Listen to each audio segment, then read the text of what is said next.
O homem que move uma montanha começa carregando pequenas pedras. Confúcio. Olá, eu sou o Fábio e hoje no Superleituras vamos falar um pouco sobre esse sábio chinês que até hoje tem milhões de seguidores pelo mundo. E ao final do vídeo não perca 6 das maiores lições de Confúcio para que você se torne alguém sábio.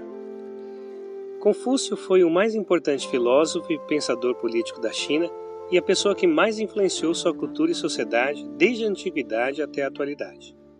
Valores caros à cultura chinesa, como a importância dada ao antigo e suas tradições, têm grande parte de suas raízes vindas do pensamento desse sábio, um entusiasta da história, dos costumes e da civilização. Confúcio viveu entre 552 e 479 a.C., mesma época em que florescia no Ocidente o pensamento filosófico na Grécia Antiga. Perdeu seu pai com apenas 3 anos de idade e por isso teve que trabalhar a duras penas desde cedo para ajudar no sustento de sua casa. Conselheiro de governantes, teve a preocupação de formar líderes que contribuíssem por sua vez na formação de seres humanos bons e virtuosos, único caminho para se construir uma sociedade mais justa e fraterna. Pois, como disse Confúcio, nada é melhor que morar em um ambiente em que as pessoas se amem e respeitem mutuamente. Isso é a melhor coisa possível. O pensamento de Confúcio centrava-se na ética e moral. As pessoas deveriam ter boas relações entre si, seja no âmbito familiar, na sociedade e do governo em relação aos seus súditos. A educação tinha um papel fundamental no pensamento de Confúcio. Para ele, o homem só poderia evoluir do estado primitivo de sua natureza e compreender o caminho a trilhar pelo estudo e reflexão.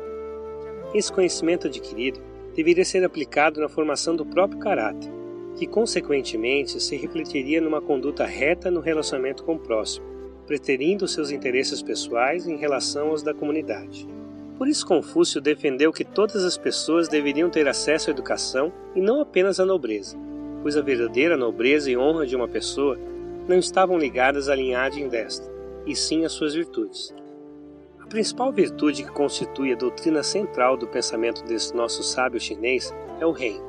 Pedra angular do humanismo chinês, o termo reino, de difícil tradução, pode ser entendido, segundo o jesuíta Joaquim Guerra, como humanidade, virtude da humanidade e do ser humano. É o homem a sentir-se comprometido com todos. Foneticamente, ren é o mesmo termo para expressar ser humano e também caridade humana. Desde a antiguidade, o termo caridade humana é representado na grafia com 2 ren, 2 seres humanos. Isso não é feito por acaso, como explica Joaquim Guerra. O caractere chinês expressa um homem a 2, ou seja, relacionado com o seu próximo, ou conforme a professora Hui Xia, o ren diz respeito a tudo que pode haver entre 2 pessoas. O ren é uma sabedoria intrapessoal, pois é esforço pessoal de vencer-se a si mesmo para adquirir essa virtude, e interpessoal, pois toca a fundo a identidade de cada homem, uma vez que o homem só se reconhece como tal quando entra em contato com o outro. Quando alguém diz, não sou ninguém sem você, mais que uma declaração de amor, se trata também de uma questão de existência e identidade, como ilustra a sábia história do patinho feio, que só se encontrou quando diante de outro da sua espécie, resgatando assim a identidade perdida. O ren diz respeito à realização máxima do ser humano. Certa vez um discípulo perguntou a Confúcio o que era o ren, e o mestre respondeu: vencer-se a si mesmo e restaurar as relações sociais. É o que se chama de humanidade. Se dia a dia vencermos a nós mesmos e assegurarmos as relações sociais, o mundo todo retornará ao humano. A prática da humanidade começa por si mesmo ou pelos outros. E disse o discípulo: peço-vos que me digais os passos a dar.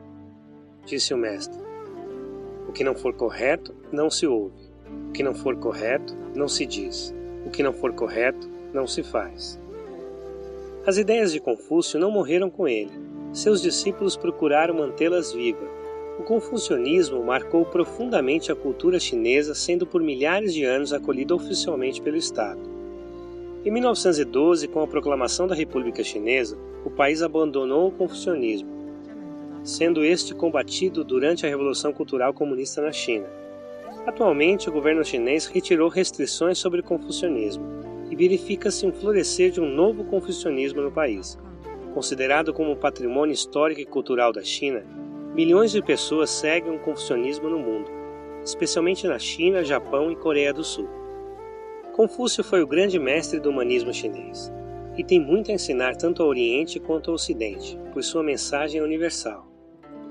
Para aqueles que têm fome de sabedoria, segue algumas pílulas de sabedoria de Confúcio, à la biscoito da sorte, com breves comentários. O homem virtuoso não deixa de praticar o bem em nenhuma circunstância. Ele é virtuoso quando tudo o favorece, e o é também quando tudo lhe é obstáculo. É durante as trevas que podemos enxergar se nossa luz é verdadeira. Nas adversidades é que nossa virtude é provada e conhecemos a verdade de quem nos tornamos. Lembre de como você agiu nos tempos difíceis, para descobrir em que grau sua raiz é virtuosa. Não encontrei ninguém que não tivesse forças para comportar-se moralmente durante um dia. Trazemos uma natureza ferida.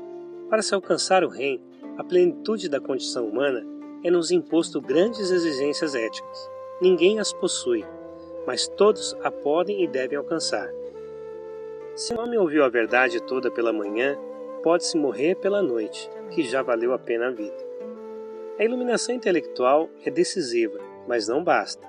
É necessário o resto do dia para colocá-la em prática. Confúcio recomendou: ao encontrarmos pessoas de valor, devemos pensar em como igualá-las. Ao encontrarmos pessoas sem valor, devemos examinar-nos a nós mesmos internamente para vermos se somos iguais a elas. A ideia da busca do autoconhecimento e do outro como nosso espelho moral. Disse o mestre: ao servir os pais, podemos sutilmente chamar-lhes a atenção quando eles estão errados. Se eles não aceitarem a correção, continuemos a respeitá-los sem jamais desobedecê-los. Assumir todas as tarefas sem lamentar-vos. Obediência e respeito aos pais, algo que era muito vivo em algumas gerações passadas e que infelizmente tem se tornado cada vez mais escassas. Confúcio comunicou ao seu discípulo: Shen, meus ensinamentos podem se abarcar em apenas um. Shen disse: sim. Tendo saído o mestre, os outros discípulos perguntaram: o que ele queria dizer? Shen respondeu: os ensinamentos do mestre reduzem-se à fidelidade em relação a si mesmo e compreensão para com os outros. A fidelidade e lealdade aos nossos valores mais profundos nos tornam autênticos e livres. E quanto ao próximo, a compreensão e o perdão. Você pode sempre se perguntar: e se fosse eu? Pois, como diz Confúcio em sua regra de ouro, não fazemos aos outros o que não gostaríamos que fizessem conosco. Siga o conselho de Confúcio, estude e reflita. Se você gostou desse vídeo, não se esqueça de ativar o sininho e se inscrever no canal. Tem muito mais vindo por aí, aqui e no Instagram. E não deixe de baixar gratuitamente o e-book do canal. Até a próxima!